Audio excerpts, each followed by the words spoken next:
Crookie mentioned it earlier. He said apart from the Joshua Zirkzee situation, the fans did really well. On that, I mean, look, when I was watching the game on our stream, he wasn't playing well. A few times I went after him in terms of what is he doing.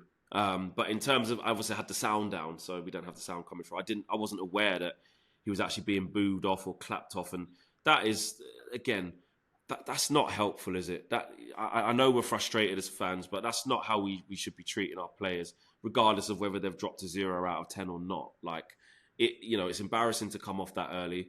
You've got to get it done. He's struggling for confidence. Could have been anyone, though, and that's the thing. He shouldn't be skating because actually after 33 minutes, he could have made 11 changes. Let's be honest.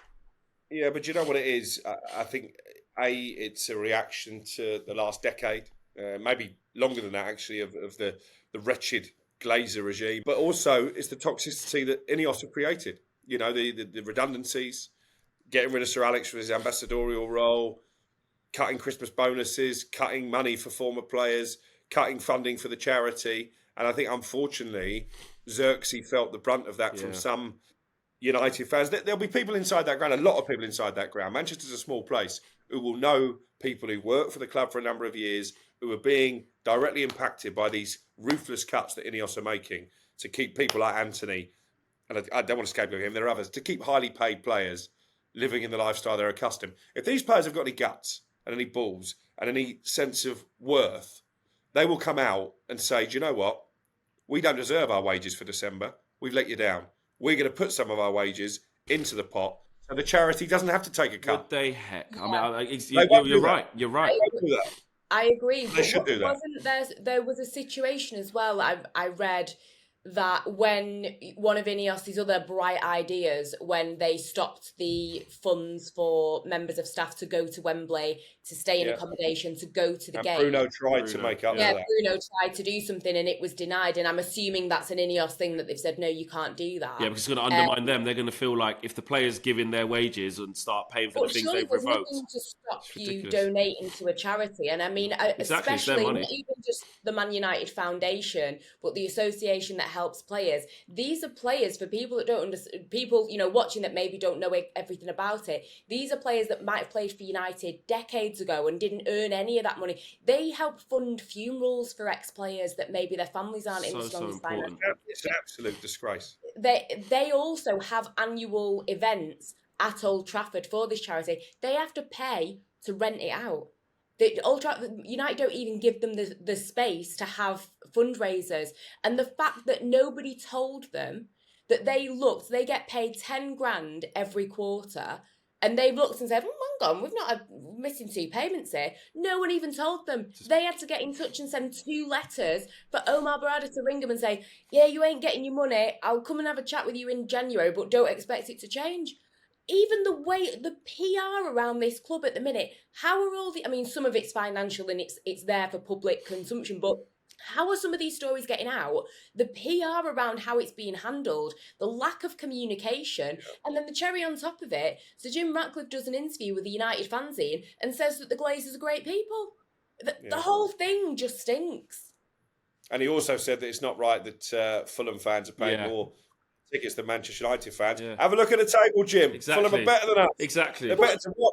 But again, this is why Sir Jim Ratcliffe doesn't understand, as much as he likes to throw this I grew up on a council estate card, it's a load of rubbish. Because when you look at how much it costs to live in Fulham. Exactly. South West London is not an easy postcode, mate. You're comparing it to a ticket prices in Fulham. The average house price in Fulham is over 1.3 million, almost 5 times the going rate for a house around Old Trafford. So even that, you're just thinking, what are you talking about? Just economically tone deaf. And again, he wants to, this narrative of, I grew up in Failsworth, I grew up on a council estate, I understand. And yet people that work the socks off, stewards don't even get a bonus. The whole atmosphere around Old Trafford has become so toxic as a direct result of what the Glazers historically and what INEOS are doing now. Mm. Yeah, it's... Who puts up the cost of disabled parking bays? And you know what? You try to, and this is the thing, that's why Man United is so broken, because we try to talk about just the tactics or just the formation or players that are surplus.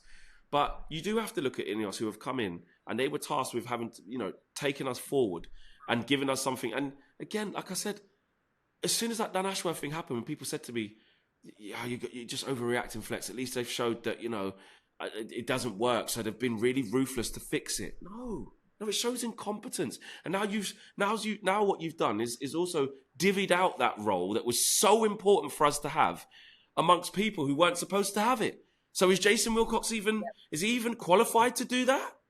He done his. Well, it wasn't that long ago. He was academy. Exactly. Chief at Manchester Is it City. just And by the way, look at the league table. Southampton, the team that he helped get back to the Premier League, he would have had a big say in who they were signing in the summer because the targets would have already been set out before he left for United. They're bottom. Jason Wilcox at the turn of the year, 20th and 14th in the Premier League.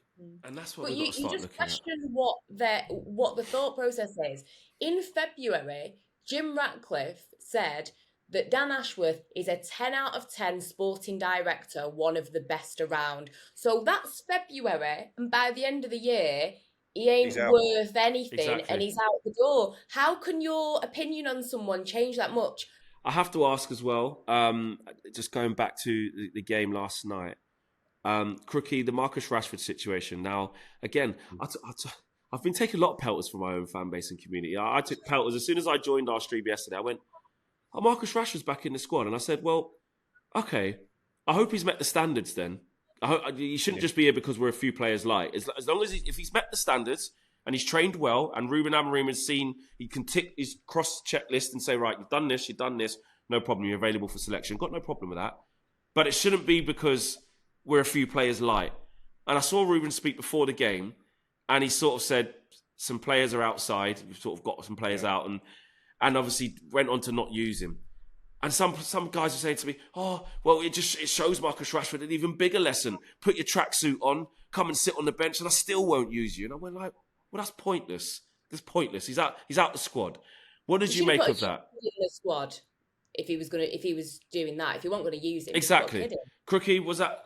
Look, Marcus Rashford didn't play yesterday, but what did you make of the situation? I think the reason they didn't do that is because they probably felt as a football club it would have devalued him even more. It would have made it really obvious that they were trying to sell him. The fact he's then put him on the bench, not used him when they get him pummeled at home, I think is a fairly big indication anyway. I was torn on this. At the end of the game, with 10 minutes to go, I said to my lad, this is a little bit humiliating for Marcus now. I think maybe this has gone too far. But then I go back to the start of the game, when the teams are coming out and he's sat in the dugout and the camera pans to him. He's got his face covered up. He's hunched over. He looks like he'd rather be anywhere else than the Theatre of Dreams. It looks like it's his worst nightmare. I think actually your body language is not doing you any favours here. And if that's the body language that he's been showing day in, day out in training, I don't blame Amorim for not picking him. So I'm torn. I think the sooner this comes to a conclusion where he leaves the football club, the better, because there really doesn't seem to be a way back now. Is that it's over for you, Angelina? There's no way back. I thought maybe him being in the squad, if he can get an appearance, maybe you never know. Things change in football really quickly. But is that it for you? I have really strong opinions on this, and I get that not everybody agrees. But for me, and this is nothing about the interview that Marcus Rashford did, because I thought, from someone like Henry Winter, it's excellent journalism.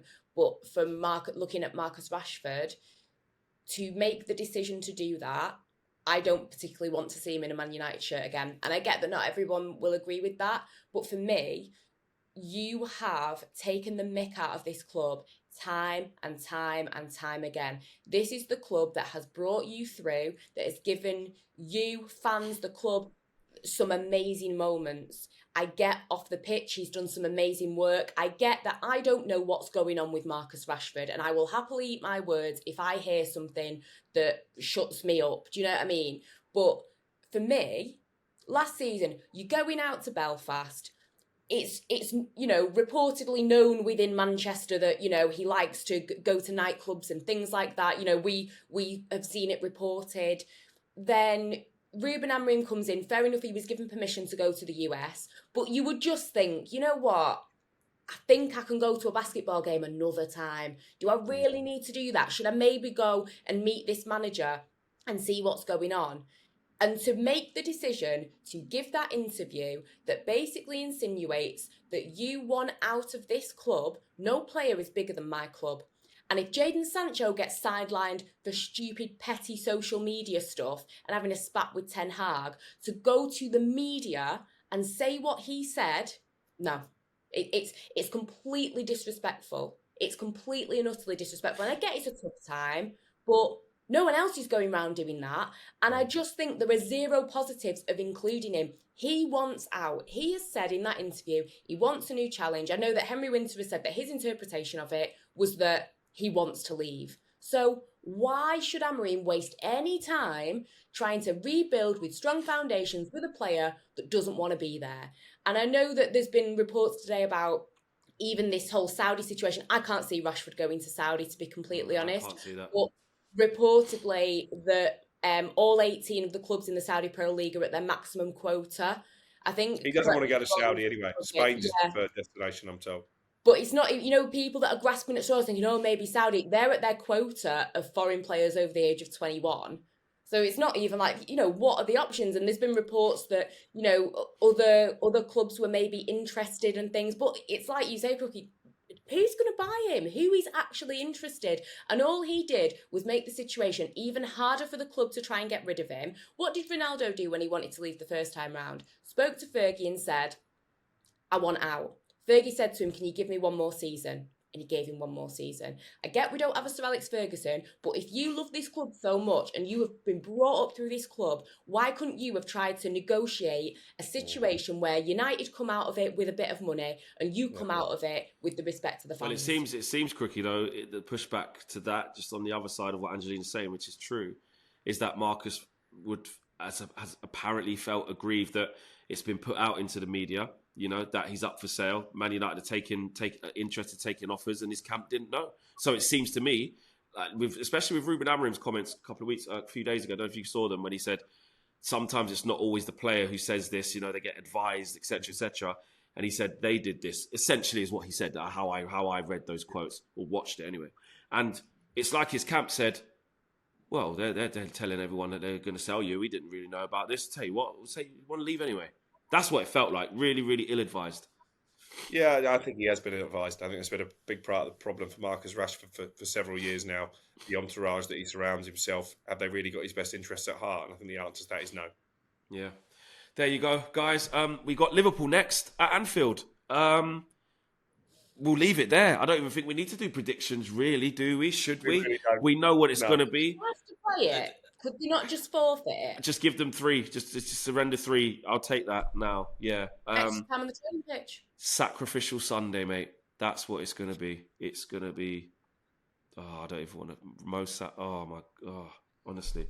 We need to end this show now, guys. Thank you, guys, for watching.